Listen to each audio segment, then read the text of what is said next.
आज प्रभाग क्रमांक 3 मध्ये जो प्रकार झाला आणि विरोधी उमेदवारांनी जो ड्रामा केला, खरं तर तो उमेदवार कोणातरी सुपारी घेऊन माझ्या प्रभागात उभा राहिलेला आहे.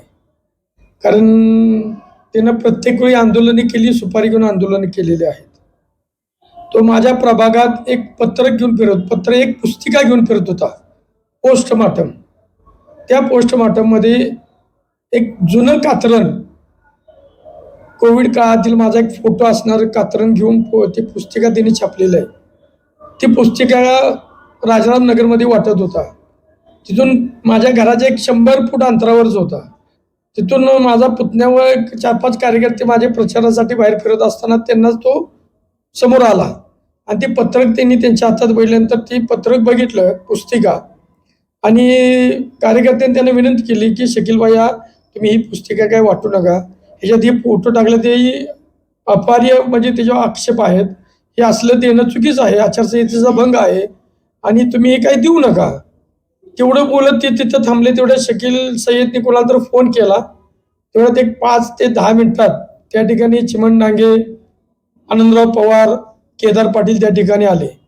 मग त्याला का अडवलं अशी बाचाबाची चालू झाली त्यांच्यात. तेवढ्यात मला एक फोन आला माझ्या कार्यकर्त्याचा, नाना असं असं तुमच्या घरापाशी सगळे आले तर एकमेकाच्या अंगावर निघाले तर एकमेकाला दमदाटी द्यायला लागले. त्या ठिकाणी मी आलो. त्यावेळी आनंदराव पवार, ती दिलीप मोरे म्हणून माझ्या कार्यकर्त्याला शिवीगाळी करत होता. तुला ठेवतो, मी कोण आहे माहिती आहे का, तुझे हातपाय मोडतो, तुला जीवन ठेवत नाही, ते आम्ही पुस्तिका वाटेल अगर काही करेल, तू विचारणार कोण, असं होऊन त्यांचा वाद चालू होता. मी आल्यावर ते थांबवलं. थोडीशी इकडं तिकडं ढकलाढकली झाली. ते त्यांच्या मार्गाने निघून गेले आणि मी कार्यकर्त्याला सांगून घरी पाठवून दिलं.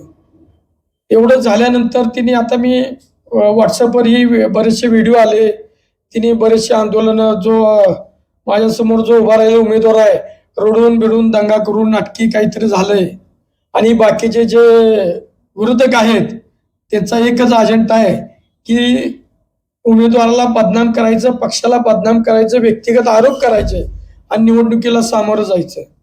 त्यांच्याकडं कोणतंही विजन नाही, कोणतंही काम नाही, त्यांच्याकडं कोणताही विचार नाही. फक्त व्यक्तिगत आरोपावर जायचं आणि ही निवडणूक जिंकायची. असं होणार नाही. सर्वसामान्य जनता आदरणीय जयंत पाटील साहेबांच्या पाठीशी आहे. आमचा नगराध्यक्ष आणि 30च्या 30 उमेदवार आज या उरणईश्वरच्या निवडणुकीत निवडून येणार आहेत. त्यामुळे त्यांच्या पायाची वाळू घसरलेली आहे. त्यामुळे ते माझ्यावर व्यक्तिगत आरोप करून मला बदनाम करण्याचा प्रयत्न